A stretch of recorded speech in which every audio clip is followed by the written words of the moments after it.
Hey, welcome.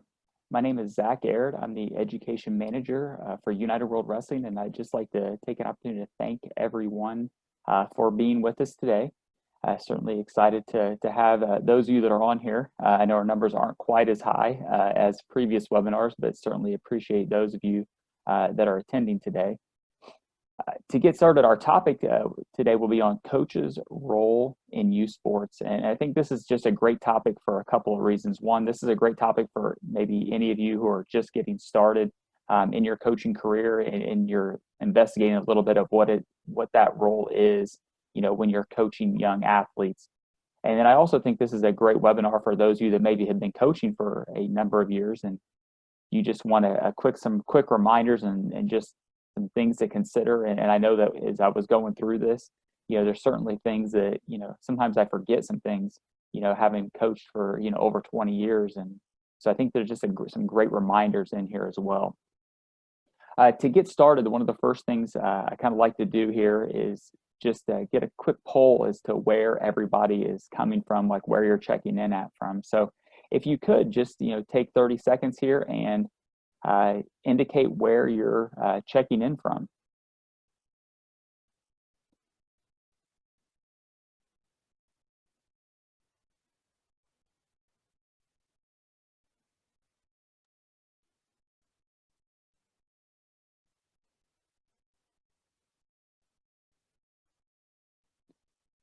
That's great to see. Certainly some representation from all over the world. So that's always probably the best part about these webinars is just, and really just the impact of wrestling in general is just how global wrestling really is compared to, some of the other sports that are out there. So certainly, again, I'm going to stop the polling here, share the results with everybody. So again, we have quite a collection of individuals checking in from Europe. So again, thank you for all being here today. Certainly appreciate that. Another quick housekeeping part that I want to mention, and I know that a couple of you have made it to that part, but at the bottom of your screen, there is a Q&A button. If you click on that you can simply write any questions that you have that may come up over the course of the webinar.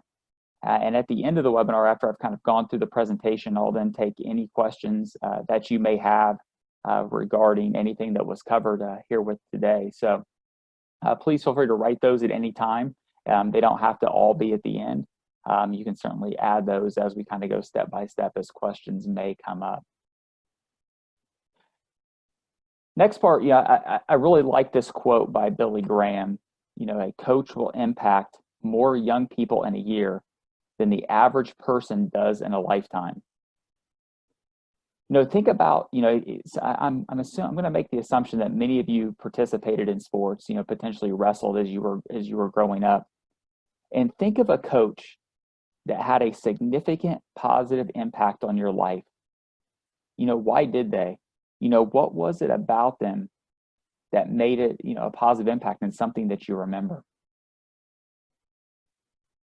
I can remember a coach that I had when I was growing up. I had just gotten into high school, and we have sports in our schools where I'm from. And we had this one coach. He taught strength and conditioning, but he also coached American football and coached wrestling as well. So I was with him quite a bit of the time.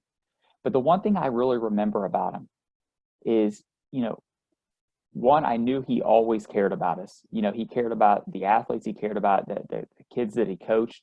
And he knew he was always there for you and always had your back. And I also, the part that I most enjoyed about him is he always told us what he thought. Like, he didn't hold back. Like, he wasn't like worried about how he would say things or what he would say. He would just tell you the truth. Like, hey, you have to get better at this. Like, you're not real good at this. And just sometimes just listening to his life lessons that he would share with us, it was amazing. And that was certainly somebody that had a positive impact on my life growing up, and somebody that I'll never forget.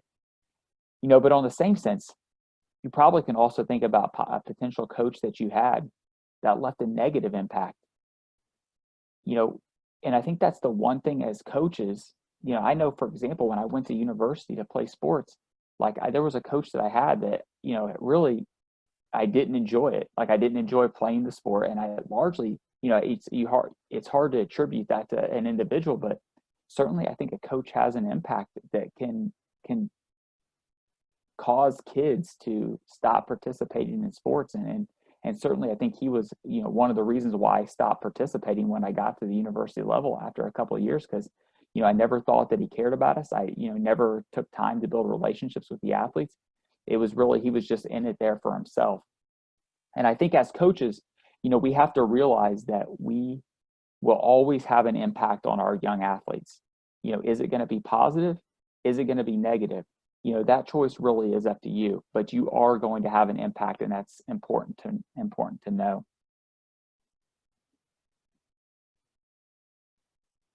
The objectives for today, really what we want to be able to cover at the end of this webinar is the answering of these 5 questions.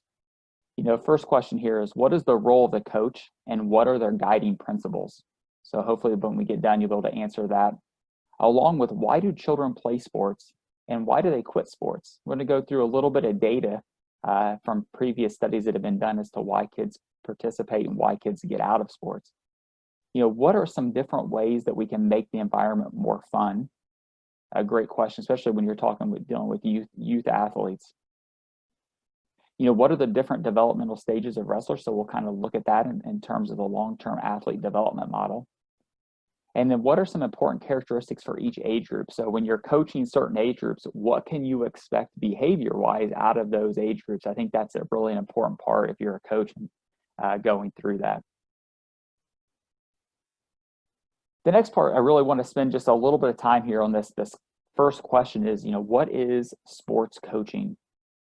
I think this is a great quote, that came from the International Sports Coaching Framework. And it says, sport coaching is a process of guided improvement and development in a sport at identifiable ages or stages of the athlete development. There's a couple of key words here. So when we look at the identifiable stages of athlete development, that's something we're going to just kind of touch upon later in this webinar. So that's going to be something that's important as a coach. But the part I like at the beginning here is the first few words here. Sport coaching is a process. There is not a one-size-fits-all when it comes to sports coaching. I was actually on a meeting just yesterday with the National Coach Education Director for USA Wrestling, and we were talking, and that was one of the big conversation topics we had, was that it's a process, and you can't apply a one-size-fits-all to every year, to every group of kids that you have, because it doesn't work. And it's a process that you have to figure out as a coach. When I look at that part where it says guided improvement and development in a sport, that's not only just for athletes, that's also for coaches. It's an improving process that you're always striving to do. And I will sit here and tell you that as a coach, I have not always done everything right. I've made, I've said things that maybe I didn't organize practice as well as I should have, and things haven't always turned out as well as I wanted to. But I try to learn from that and try to improve in that each time that I, am in that situation, from year to year, from practice to practice.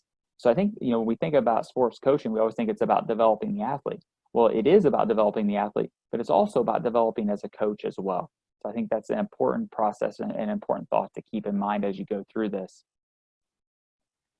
Before I go to the next slide, I'm going to have another poll question here for you. And this one is on the role of the coach. Like, what's the main role of a youth sports coach? So if you could right now, take an opportunity here and just select what you think the most important job of the coach is in youth sports.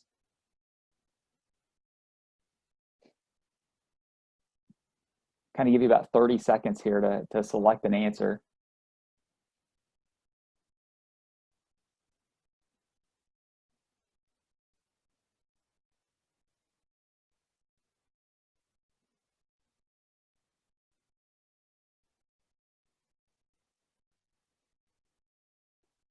I certainly appreciate everybody who clicks in and takes an opportunity here. I think it's just great for us to kind of see what everybody's thought process is, because many times you have depends on where you're located at.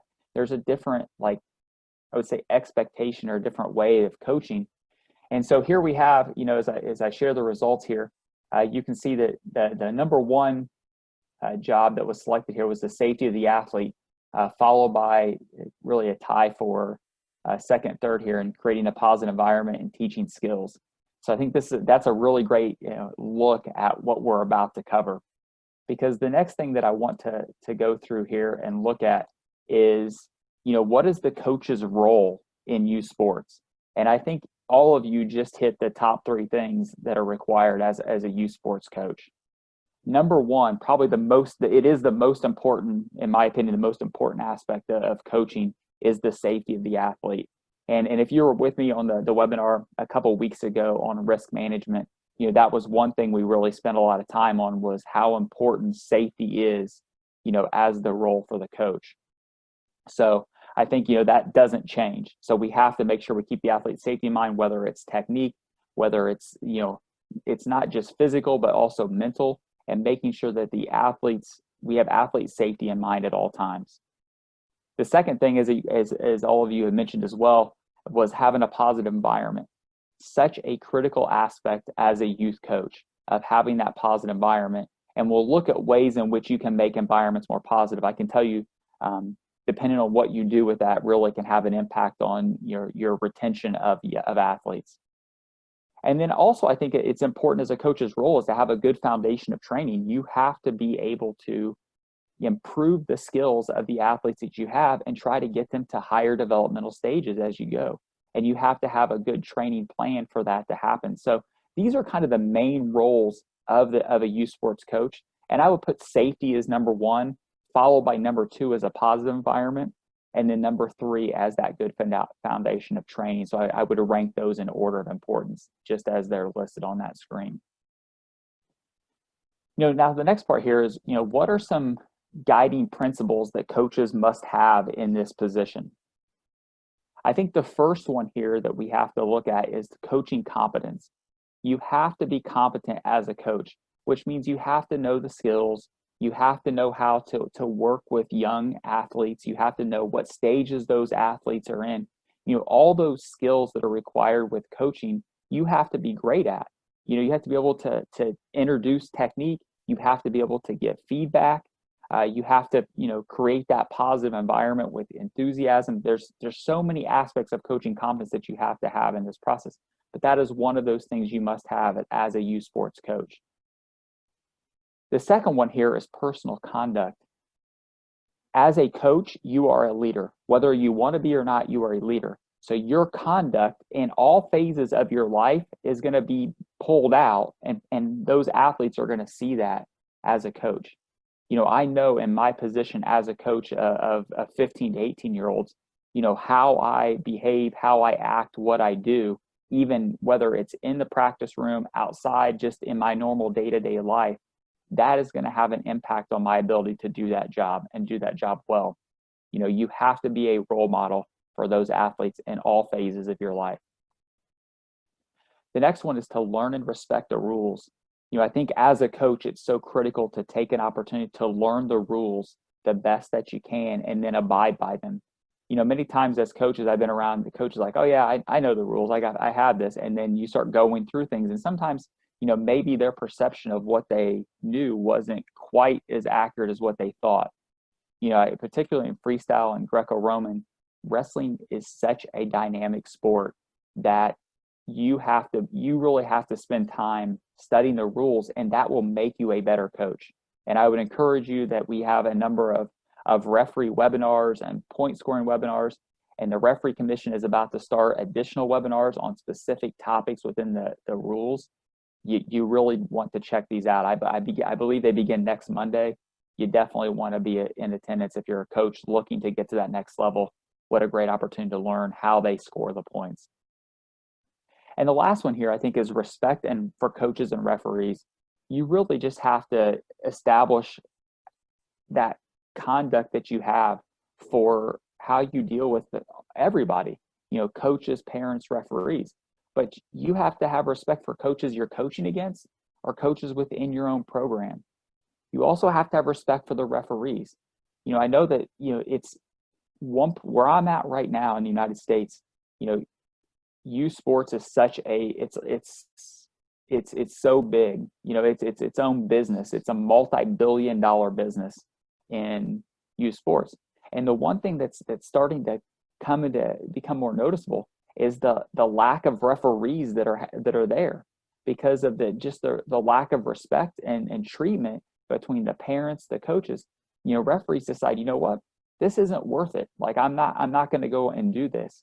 And so I think it's such a critical part as a coach that we build great respect and great rapport with not only our other coaches, because we can learn from them, you know, and they're a part of this as well, but also with the referees, because what we must realize as coaches, really, we're just part of one big family, and we all have different roles within that family, and we all want to work together to be successful, and that includes other coaches and referees.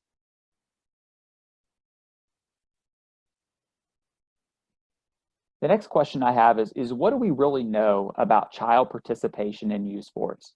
Like, this is really an interesting question. So before this, I want to have another poll here, and this poll has 2 questions. So, you know, the first question is going to be, you know, what is the number one reason why children participate in sports? And then if you scroll down a little bit, you should be able to see question number 2, which is what is the number one reason why children quit sports? So let's, if you would right now, take an opportunity to look at those answers. I'll give a minute here or so to answer these questions, or come up with what you believe are the number one reasons why kids participate and why kids, you know, quit sports at young ages.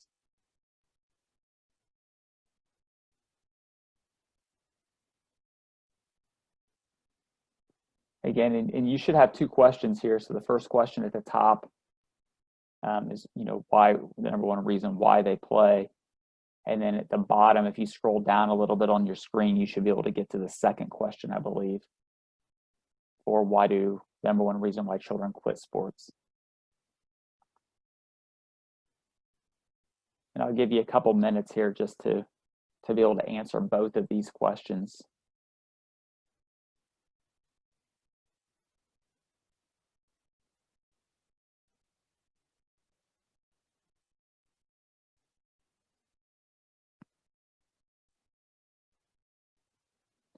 You know, I think those are, if you're in a youth sports coach, I think these are vital questions.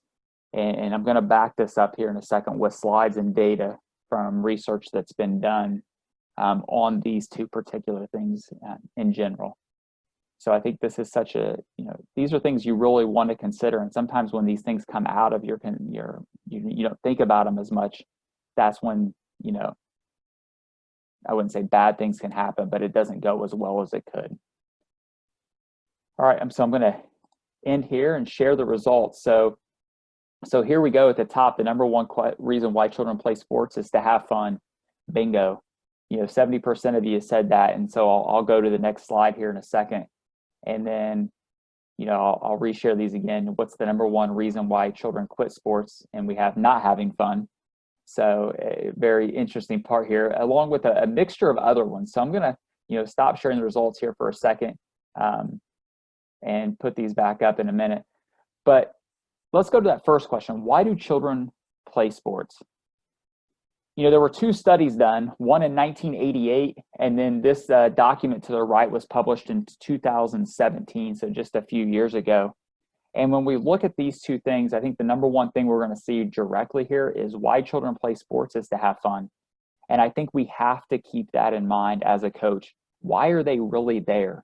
You know, what is it that they want to do? Not everybody wants to be an Olympic champion. Not everybody has a goal to be an Olympic champion.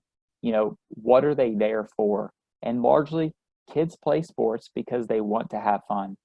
You know, I also think there's some other great things here. One is to exercise, stay in shape, to improve skills, be a part of the team.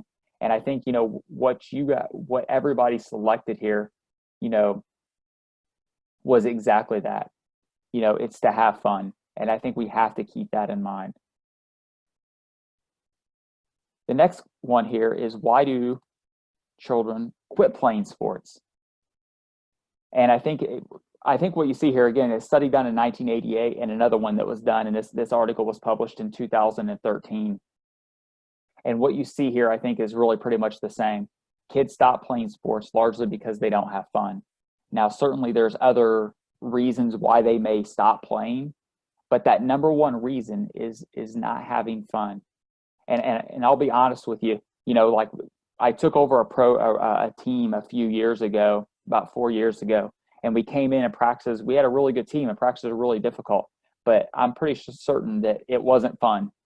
Practice was difficult. I was on them to improve and get better, and if they weren't working hard, I was on them.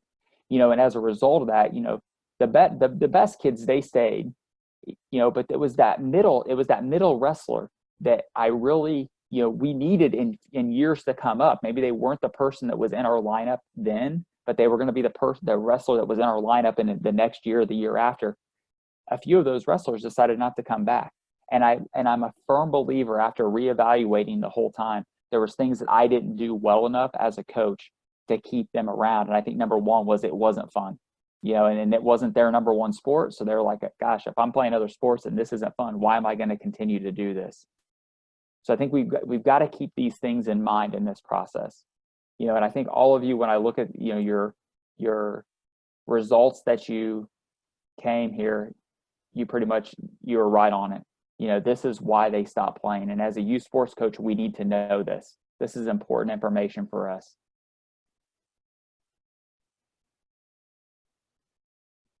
The next part is part of that same study that was done in 1988. They asked kids, well, what would it take for you to get back in the sport?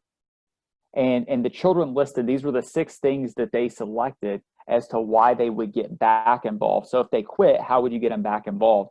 And I'll let you look at this, list, as it went. But practice was more fun. I could play more. Coaches understood players better. Interesting. Not a conflict with studies, because certainly I think as school becomes to incorporate in there, and the need for them to do well in school is very important. We're very an advocate of education-based athletics. That's what we have in our schools, is a result of that part. And so we want to be a student athlete, student first, athlete second. So that's certainly a very viable reason. The next one, coaches were better teachers, and there was no conflict with social life as they become older. Socially, they want to do more things.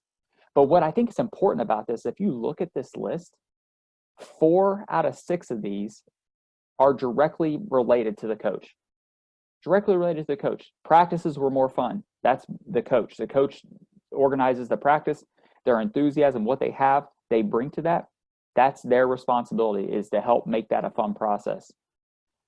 Play more. Participation is a huge part of this. Is every athlete always moving and always participating in games and drills? That's one of the reasons why they like to play. It's fun. They get a chance to participate. Coaches were better teachers. I think as coaches, we have to realize that whether, we're in education or teaching or not, we are. That's an important process, is that you're going to be a teacher. So how do you teach those things is an important part. And the last one here is coaches understood players better.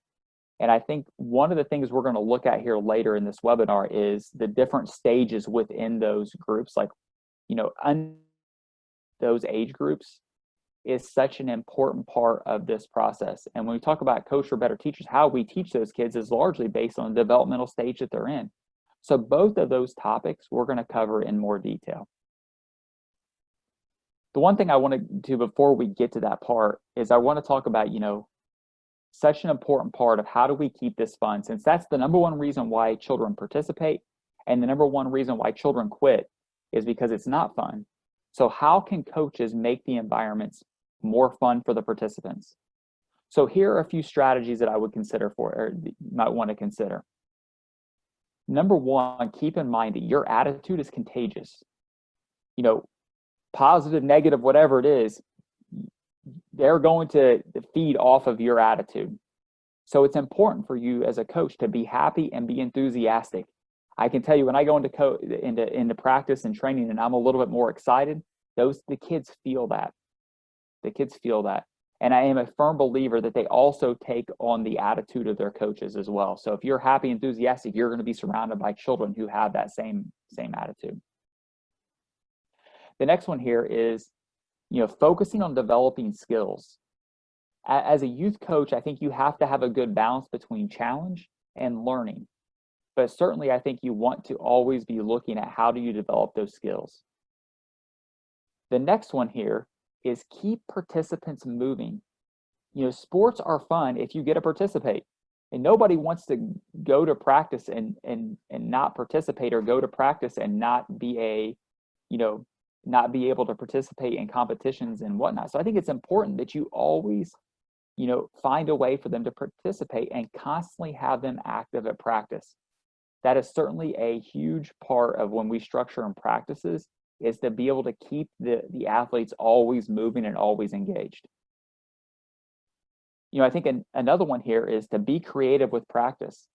I think that as a coach, you have to think about ways to make it fun. This can include activities, games, and drills. And really, this is the importance of gamification. And what I would tell you is in a couple of weeks, we're going to be doing a webinar on discovery games and gamification. Like, how do we take those drills that we're doing and make those into games that can be more fun? Because I think you can really take anything and turn it into a game and still teach and get across the exact same thing, but it's more in a fun setting. The next one here is, winning cannot be the most important outcome. I think that, winning certainly is going to be, it's a part of everybody's life. You're always competing for something, it seems like. But in youth sports, when we look at this, we have to teach them what it takes to win. That's more important than winning itself at that age. What are the steps that they have to do in order for them to be able to be successful? Those are life skills as coaches that we want to be able to give to our athletes. And we want to keep competitions fun at young ages and focus on the process and growth. I think winning will take care of itself as they become older, but they have to still be participating. That's kind of the big part I have with youth sports, is that I still need those athletes wrestling when I get them at the age of 15. If they don't have a great experience and they're not there at 15, there's no chance they're going to be a great wrestler, because they're not there anymore. The next one here is be a great communicator. I think being a great communicator is just taking that time to build relationships with those athletes and just getting to know them and visiting with them. I think this lets them know that you care about them. And that's such a critical aspect of coaching, is that the athletes must know that you care. And again, I think that when I look back at that, 4 or 5 years ago when I took over that program, that was the one thing I didn't do after difficult practices, is I didn't spend time going to them and just talking to them and reassuring them and just communicating with them that I was proud of their effort and how hard they worked that day. I didn't do that as well as I needed to. And that's something now I try to do better, as the previous years. And certainly in the past few years, I think it's improved, and it's improved our room and our practice, and our kids are having more fun in the process. And the last one here is just understanding the developmental stages and age group characteristics. I think you have to know a little bit about where your kids are at wrestling skill wise, and then also what to expect with the different age groups that you have, because they certainly have different ways in which you can teach them and different, processes of behavior that you can expect. So that's actually what I want to focus on. And the last part of this is those developmental stages and those age group characteristics. So the first one here, this comes from the long-term athlete development model from Canada Sports, and I really like kind of how this is set up. But these are the different stages in which you go, as part of this. So you start with an active start, and eventually you're trying to get to that active for life. Really that's what the goal of sports is to create you being active when you're younger, that you'll continue to be active when you become older, and as a result, your health will improve and your life will improve. And then all these parts along the way are just the different stages of where they're at. And I think it's critical as a coach is to identify what stage they're at. I coach roughly 15 to 18-year-old athletes. And what I can tell you about those is when you look at these identifiable stages, they're not all at the same stage because they're roughly in the same age group. I have wrestlers who are 15 years old, maybe 16, maybe 17, who have wrestled for 1 year. I also have wrestlers who are 16, 17 years old who wrestled for 13 years. So those two athletes are at different stages, and how we train them and what we do with those have to be different because they have different needs. And I think that's the one thing we've done a lot as a coach, personally as a coach, but on our coaching staff, is to try to develop different practices within practices to hit the needs of those athletes based on what developmental stage they're in. So keep in mind, this is based on skill, not on age. Though the ages are there to give you an idea, this is not the main part of it. You can certainly have two kids the same age at certainly different skill levels. And those are places where you, as a safety precaution, you don't want to put a wrestler who's been wrestling for 13 years with a wrestler who's been wrestling for 1 year. Even if they're the same age, the same weight, you need to keep those kids separated because there are different stages in their competition careers. You know, the one part though, as we look at this, is no matter what developmental stage they're at, the process of coaching really doesn't change.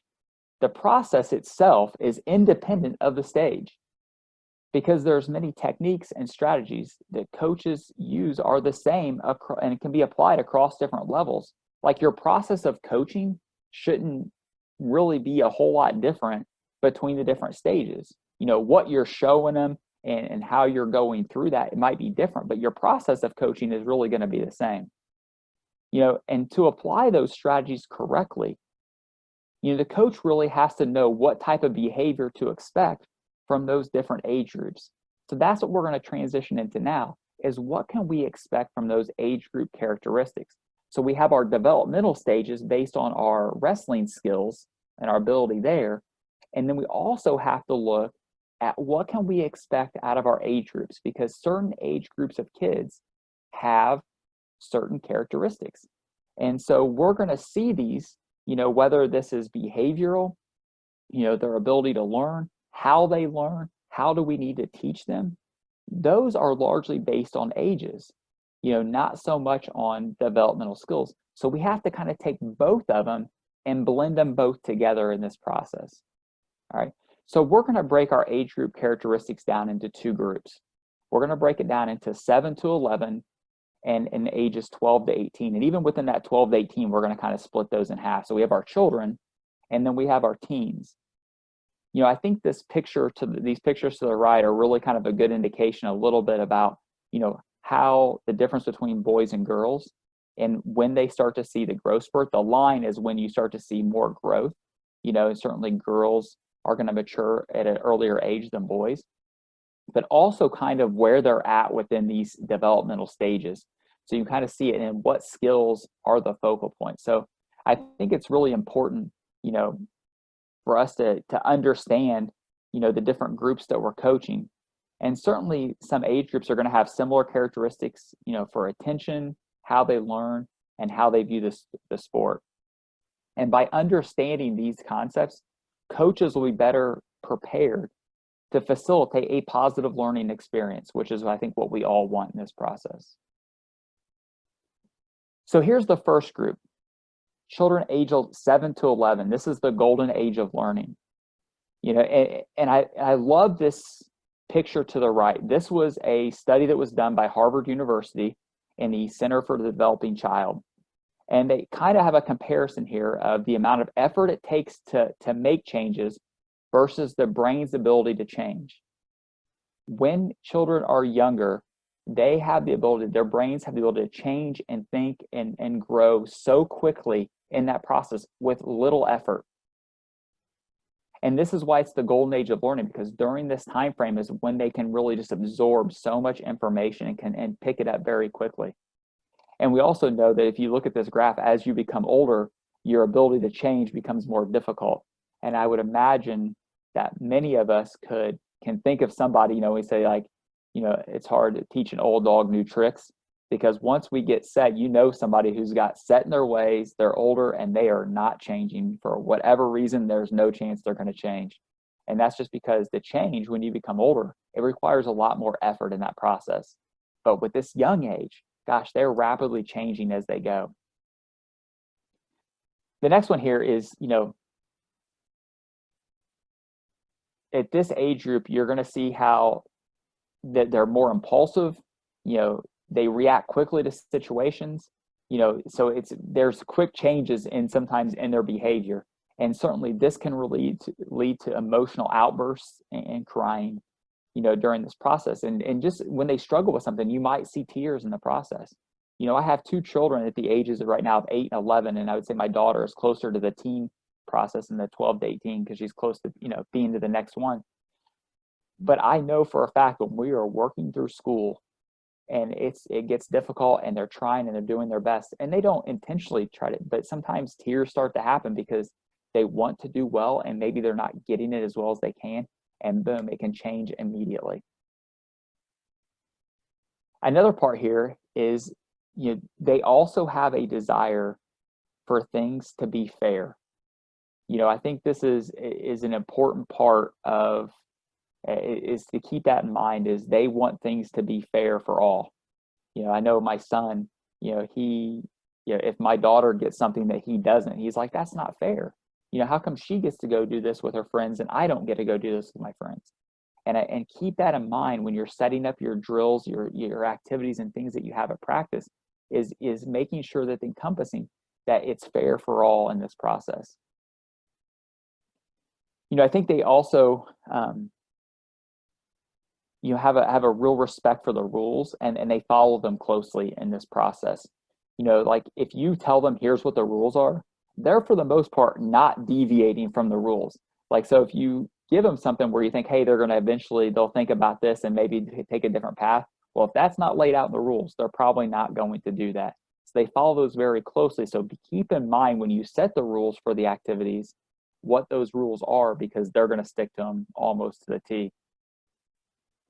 I think one thing we see at an early age here, the early part of this, is that we see that girls and boys are relatively, close and are very similar in characteristics here. As they begin to get older, at the end of this stage, you start to see more differences starting to develop. Girls start to mature a little quicker than the boys do. The girls maybe are more attentive at practice than the boys are. I think there's some differences that start to manifest themselves as you get older in this age group. But early in this age group, 5, 6, 7 years old, they're relatively very similar in characteristics. Lastly, I think in this part of characteristics with this is that we have to keep in mind that athletes are, this is really a time of rapid progression for them. So they can really learn, pick things up very quickly. And during this time, it is extremely important for the coach to remain positive. Coaches have to be positive working with this age group because it's easy to get very frustrated with them, but you have to remember that you have leaving such an impact on them at this age that you have to be positive with them through this process. From a teaching perspective, one thing to keep in mind with this is that you really want to focus on one aspect at a time. They have trouble making connections with different processes. So you want to just focus, like, we're going to work on this today. This is all that process is going to be, is just that one aspect of that technique, because that will help them be able to learn that. As they become older, they also go from more spontaneous movement to more technical movements. So when they're young, they just kind of do whatever comes natural to them. But as they become older, you start to see some of those spontaneous movements. You start getting them into the more technical movements and technical skills as they progress through that. So you'll start to see a transition during this time as well from those two things.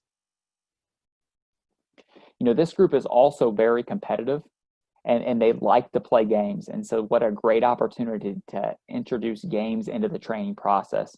And again, in a couple of weeks, we'll talk about more specifically discovery games and how we can use those, and just the process of gamification in itself.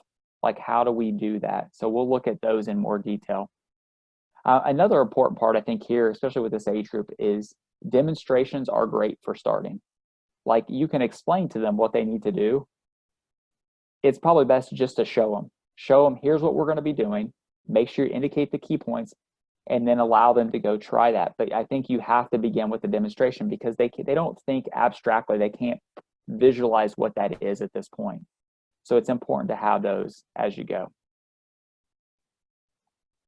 The next group here is that 12 to 18 range. in this teenage. And during this time, you're going to see rapid changes. There's a lot of things changing with them, particularly in this early age group from that 12 to 15. They're growing. Girls are growing a little earlier, starting a little earlier than boys in this process. And I think that you have to be cognizant of the amount of changes that they're going through, not only, physiological, but psychological as well in this process. So, one thing to note probably with this group too is this: when we look at, a study that was done in 2019, the highest participation is in that, late children range to that early teenage. When we look at it, we're looking at 10 to 14 age is where we have the most participation of kids in sports.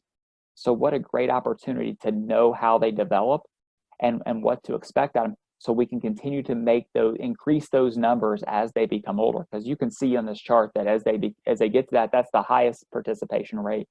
And then as they become older, that rate continually drops. And we'd like to see that rate to, stay higher, at least through their, when they're younger, because, sports offer such a variety of life lessons that they can learn that will help them be successful in life. So we want to keep them around.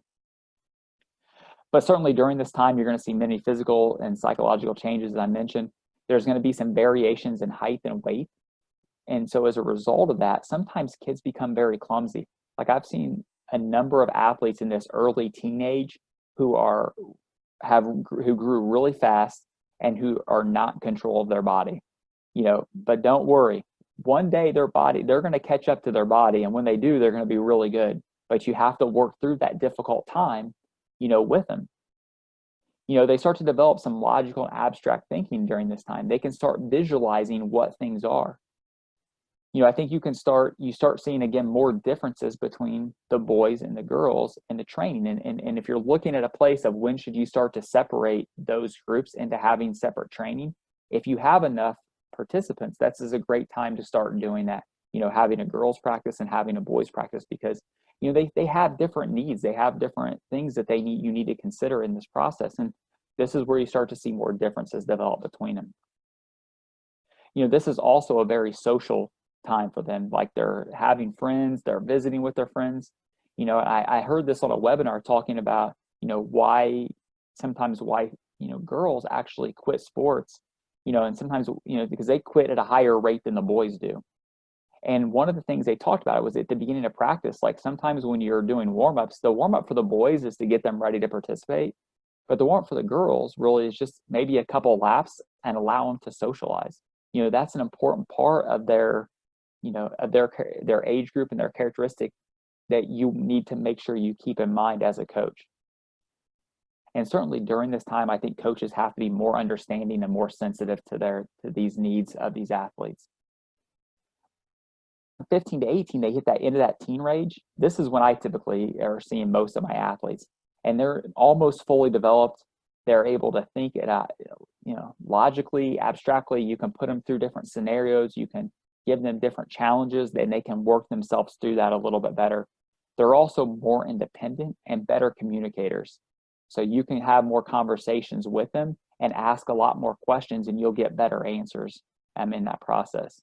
And this is where the training really starts to increase. Like if they're really wanting to make that jump to the next level, that 15 to 18 range is really where we start to turn up the training in terms of getting them prepared for what it will be at the next level.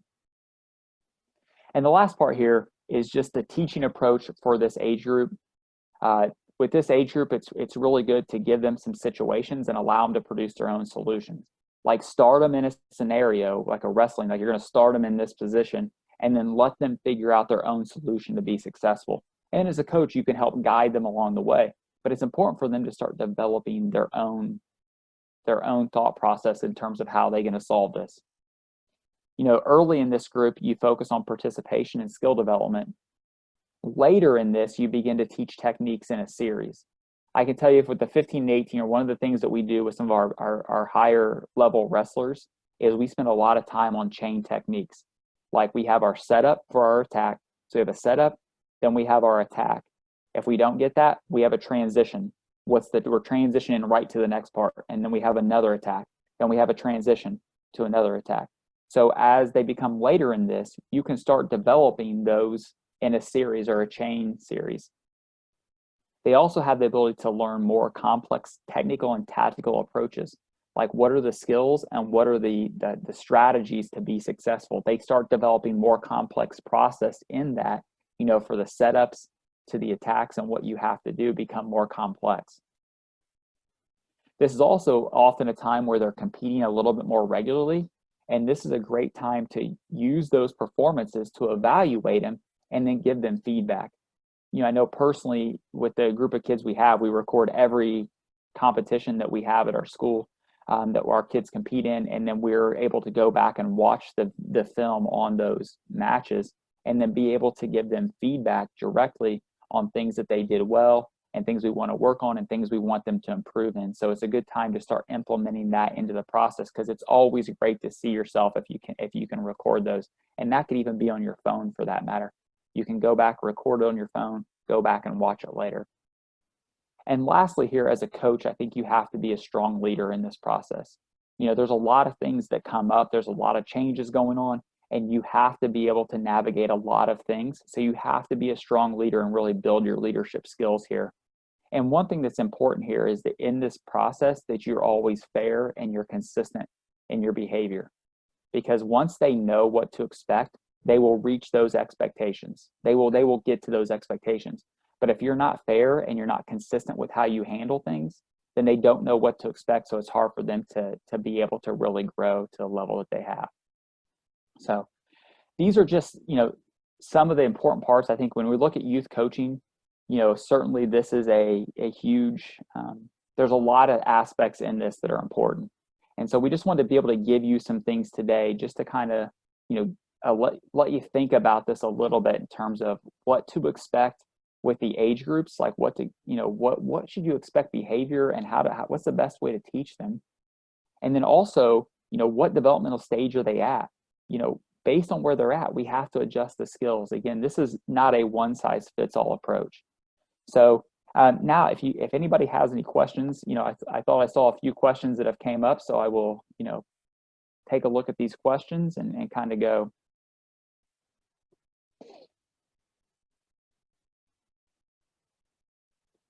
Like to ask, how do we bring new young athletes to the gym when the biggest part, I believe our sport is dangerous only for kids who are not great and negative about girls who wrestle? Who must you convince? The kids, the parents, really, I think that's a great question. Increasing wrestling participation is not always easy. Maybe you could potentially start by having, number one way that what really spreads is by word of mouth. Like, number one, focus on the athletes that you do have and make sure that they have an amazing experience. Because if they have a great experience, those athletes and those parents will go talk to other athletes and parents. And that's how you start to pull people in. So I think that's one avenue that you really can focus on, is making sure you provide a great experience for those that are already there. If you're looking at trying to promote and get more people to come in, maybe you can offer a free clinic. Like, you come in, free clinic, it doesn't cost anything. We come in, you do some games, you do some activities, you do a little bit of wrestling related skills, but they don't have to be like, oh, we're running them through a wrestling practice, we're trying to win the Olympics. You come in and just get them introduced to the sport. They make sure they have a great time, and then maybe you get them to come back in more capacity and join the gym. So those are just a couple of things that I would encourage you to do. I know that the age group that I have, we have kids that are participating at younger ages. And what I found for myself is I need to make sure I'm going to them and building relationships with those kids and those parents at younger ages. That way I can keep them around when they become older. But, if you're just trying to get them in the door, number one, make sure the kids that are there and the parents that are have the best experience they can have, and it's fun, exciting, because they will promote it for you. And then also, I think, offering a free clinic, for a week. You have a week, it's open to anybody who wants to come try it, see what it's like. It's for all. And another avenue that I would do too is, if you are not on social media, I would get on social media and I would start promoting the fun aspects of it, recording things, having different, comments from different Olympians and athletes from male and female. I think there's just a lot of things you can do that really can promote things on social media that will hit big numbers and can make a difference. All right, in Eastern Europe, we have this problem. Some of the athletes from wrestling abuse with physical power that give them from the sport. They use it in everyday life. What method would you suggest for this? I think a lot of this, maybe, if they're using it, and maybe I don't, maybe I don't understand this right, but here's how I took this question, Yorgi, is, they're going to wrestling, they're learning these skills, and then they're using it as, for physical abuse later. They're going out and getting in fights and those types of things. I think one thing you, as coaches, you can really do is you really start to, part of your practice might be on character development. What are those character traits that you really want to instill, as part of participating in wrestling? I think it's hard work. I think it's a sport for all. I think you start talking about respecting others, and what this is designed for. And I think if you can find a way to include activities within, you can really start to change the thought process of it. Do I think, is it going to be easy? Do I think it's going to be quick? No, I think, once they've established ways, and depends on what else is happening behind the scenes that you as coaches may not know. But I think if you start having those conversations on what that looks like and how we need to treat others, and how, just because you know how to wrestle doesn't mean that gives you the right to get in confrontations and get in physical struggles with other kids because you know how to wrestle. I think you start looking at ways in which you can mediate situations, and you start training them on that part. Because just as much about teaching wrestling skills, it's about teaching life skills. I know that, one of the mottos that we have, at least from on our set for our team, is our philosophy is building life champions. Like, that's what we're trying to do in wrestling. We're trying to build life champions. So maybe try to structure some sort of protocol around that, have a statement like that that's kind of, hey, here's what we're really designed to do. This is not for you to go get in physical fights. So just a thought. A question, what is fun? I think it's just enjoyment. Like, if you're having fun, you're enjoying the sport, you're playing games, you're smiling. There was a couple of pictures that were on the PowerPoint that had kids smiling. That's how you can tell. If they're having fun and they're smiling, they're enjoying it.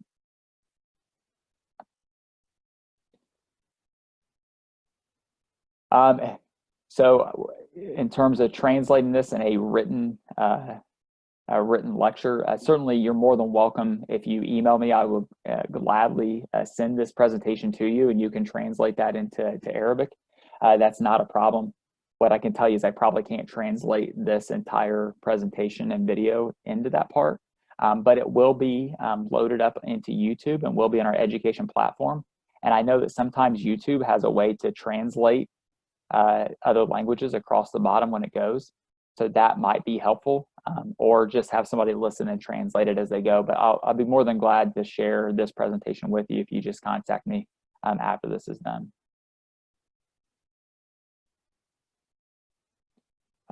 You mentioned, another question here, you mentioned in a slide the brain's ability to change in response to the experience, and graph is going down from up. So I want to ask, is that when a wrestler or player got mature, and how the brain's ability to reduce? Because we saw a mature wrestler use focus and skills brain to win against an opponent. I think, when this is that picture, and I can probably, go back to this here. So this graph is just looking at the ability to make changes. It's not about, maturing in that process. It's really just, when you're younger, it's easier to make changes in your thought process and your thinking, and you can learn things a lot quicker. It doesn't mean you can't learn things when you get older and you can't develop more skills. That's not what I'm saying here. It's just, this study shows that, it's a lot easier to make those changes and learn things at younger ages. because their brain's still developing, they're still pulling in new things. And so your ability to influence them is so much higher at younger ages, because once they become older, they kind of get set in their ways. Now, I'm not saying they can't make changes.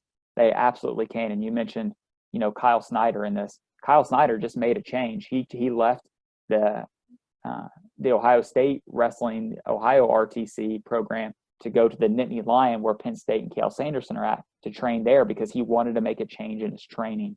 So I think making changes is possible at any age. Just all this is saying is that as you become older, it gets more difficult to make changes. Not that you can't, it's just a little bit tougher to do so. All right. But at younger ages, they rapid changes and rapid learning. When we give them, another question, kind of training intensity in the gym, I think, that's a whole another aspect that we could get into a little bit, as, what's the training like, for different ones, different groups, and what's the intensity that you're doing. I think you have to, there's not a one size fits all. And when we're looking at this, I think anything that you do is going to probably improve the athletes at young ages. When you start to get into higher level ages, then you have to really start looking at that concept of periodization, and you're working towards peaking for certain events. I think that's kind of depends on where you're at with this. And right now, most of what we're looking at here isn't so much of like, how can we peak for an event?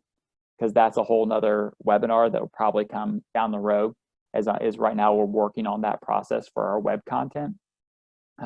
So I think you just have to vary the intensity and vary the training, as you go through this process. And I think the key though is just, one, keep it varied, make sure you have different types of training so it doesn't become the same, and know that their attention span in doing that and is going to, as they older, their attention span gets longer.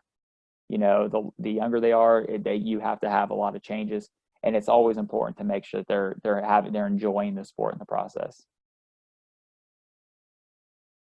The question about fun, it's not silly. No, I think it's having fun. When kids play games, I think when you see like that, we'll talk later in a couple of weeks about discovery games. That's a process where they're playing a game, but you're still doing skill development with this.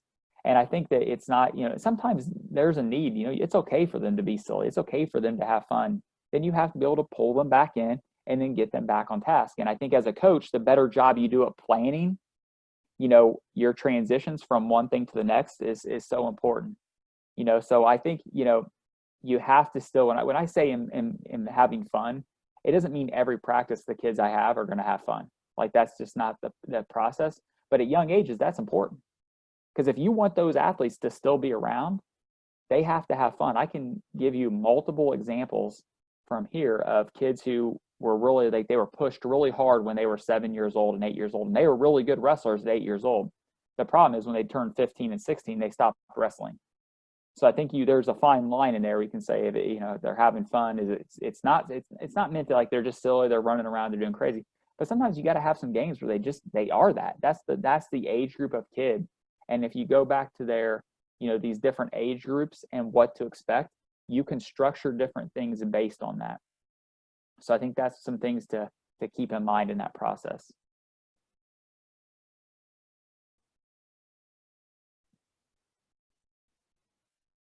Mentioned video review. How do you keep it positive with a team group? A lot of times, we don't often, I'll be honest, we don't often watch a video, like all the videos of all the kids all at one time. Because let's be honest, the reality is that all the wrestlers that are in there, they only want to see their match, and they're probably not going to watch. They'll watch a little bit of the others, but you're going to lose them really quickly. We do a lot of watching a video one-on-one. And so when we watch that video one-on-one, we watch that match with them and do that video review, and you can point out the positives. And I think if you go back to that 4-to-1 ratio of positive to negative, I think that's a really good part, because, and I mentioned that in the last, in the first webinar I did on improving communication and sticking to that 4-to-1, because we have to know every negative comment that we make is going to pull more out of that athlete than the positive comment that we put in. So we have to make sure we're giving them, like, hey, that was a great double leg here. Yep, great gut wrench. Excellent way to transition from here to here. And then after you do this and you really spend time celebrating what they did well, Then you get into, ooh, see this place right here? If you step over here, that's going to be a little bit better. That'll make that situation work a little better. So I think it's a little bit in how you word it, but I think you have to have a 4-to-1 positive to negative ratio when you're doing these things. And I would also encourage you to watch it individually. Better to build that relationship with them one-on-one than trying to do that in front of the entire group. Great question. How long is the duration of classes per session in age groups? That's going to be something that we'll talk about more coming up when we get into talk about practice planning. But I can tell you with the younger age groups, like between 5 and 7, like 45 minutes is pretty good. When they start to go up in age, you start to increase that up to 1 hour, then to maybe 1 hour and 15 minutes, 1 hour and a half. And even if you have like your 15 to 18-year-old range, that older group, I think 2 hours is the max. But younger age groups certainly want to have less time. And I have a chart that I kind of operate off of. I just don't have it readily available for you right now. But if you email me, I would gladly send you what that is. You can, there's certainly a lot of resources out there that have different training times. But certainly be on the lookout we'll have a web course that will be on our online platform that will be on practice planning, like just some options for planning practices. What are some things you need to consider? And one of those things is the time versus age group. Are we getting the webinar in the UWW side? Like this webinar will be again published. It'll be on YouTube at some point, and then will also be in our education platform, and that should be up and running. I would think it should be by the end of the month. So here in the next couple of weeks, you should be able to go and access this along with any other webinar that we have. And I can tell you that we're doing these webinars in 4 languages. So English, French, Russian, and Spanish.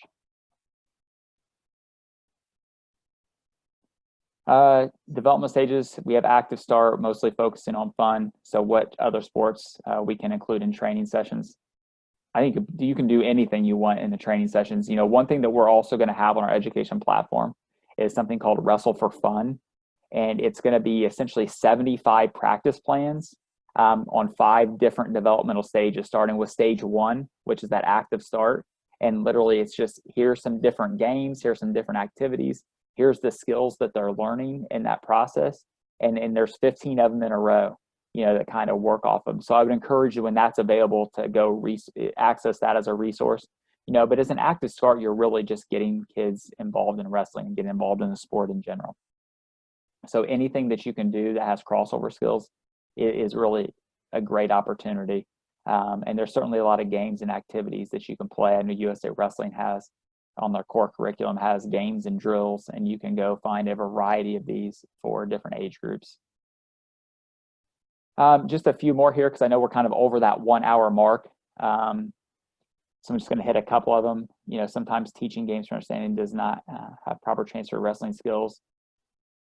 Choose and modify the correct game. So Oscar, here's what I recommend is in a couple of weeks, we're going to be doing discovery games. And I'll talk a lot more about that at that time. So if you tune in back in a couple of weeks, kind of give you some things to think about. Because I honestly believe you can take any wrestling drill that you do for the most part, and you can turn it into a game. You can make it into like, hey, we're going to keep track of points. All right. And then the 2 practice partners can compete. So I think you can take any drill that has wrestling skills and convert it over to that point. So I do think some games have limited ability for transfer skills. But I think you can take any game. You can take a lot of drills you do and turn them into games. I've done that on a frequent basis. When we start competition 12, 14, 15, I think that's really kind of just dependent on the level of the athlete. Like, are they ready to start competing? I know my son, who's 8 years old now, we started him wrestling, just getting him introduced and when he was 5 and 6 and just taking him to practices. And we went to a couple beginners tournaments, and beginners tournaments are wrestlers that have under 3 years of experience. So there's, it's not quite as strong of a tournament, and they wrestled 3 times and they're done. It's really a quick day.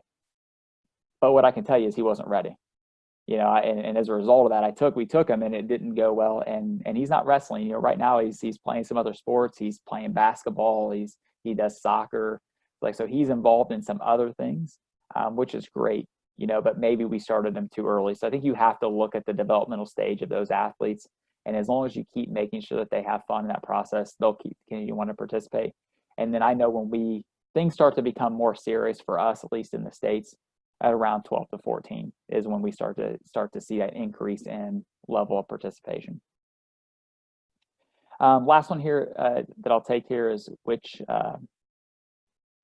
age kids, what age group should kids start wrestling as a specialization sport? I think that really kind of depends on what other sports are involved and what other sports they're participating in and what those requirements are. I'm an advocate for multiple sport athletes, I think largely, even with kids, because, when you train in just one sport, you develop only muscle groups for that particular sport. Now, wrestling is dynamic and you do a lot of things, but there is benefit in playing and participating in other sports. And there's a lot of research that's been done with university athletes in the United States of the ones who are participating at the university level or multiple sport athletes and how that reduces injuries and keeps retention. So I think, you don't want to specialize too quickly. There's at 8 years old, you don't want to start like, we're going to be the best wrestler ever. Like, play other sports, do other games, and expose them to a lot of different things, because you're just trying to make them active for life and you want to give them some different options. I think at some point they start to make that decision for themselves that they really want to focus on this becomes. And we start to see that a little bit around the age of, 15, 16, 17, they start to get lined up in the sport they're going to participate maybe throughout high school and then when they get to the university. So again, I know there's a lot of questions here, and I think it's awesome. If you have specific questions, simply you can email me directly. My email is Zach, Z-A-C-H, .errett, E-R-R-E-T-T, at unitedworldwrestling.org. And I know my email address is usually at the bottom of where you find the links on the UWW webpage for the webinars. And certainly if you have a question, please, feel free to email me. I will gladly go through and answer whatever questions I can.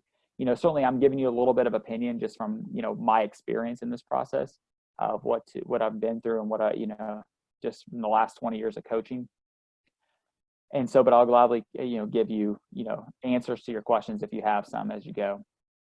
But I do want to finish up real quickly, just a quick reminder, review on a few things. The first one is the coach's role. Just remember that there's 3 things that are really important as a coach. Number 1 is safety. Number 2 is creating a positive environment. And number 3 is skill development. Those are the role the coach has in that process. And I would rank those in that order, 1, 2, and 3, just as they're listed. The coach, for a coach must be competent, must have great personal conduct, should be a role model in the community, and should respect rules and others. That's a necessity, I think, for coaches. If you're in it for any other reason, besides helping develop kids, I think, and then you probably shouldn't be coaching. We want to keep coaches to keep environments positive and fun. Again, you want to see smile on the kids' faces. It can't be all, you can grind them. I can tell you that's the mistake I made. I practiced them so hard all the time that it just got to the point where they did not enjoy the sport. And then they're like, you know what, I'm not doing this anymore. And that's what happens if you're not careful. So you got to do a lot of things in there and how you structure and create a practice, but you do have to make it positive and you have to make it fun. If you do those 2 things, your retention will be way better.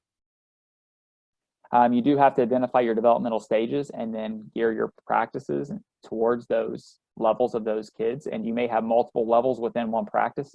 That's normal. So you have to be able to have variations in your practice to make that successful. And then just take time to really understand those age groups. And there's a lot of research out there on the different age group characteristics. Take time to get to know them, because if you know those a little better, you will be able to handle that age group a lot better. And if you know somebody who is great with those kids, I have a coach that I used to coach with, and now he runs a youth club. He is phenomenal with those age groups.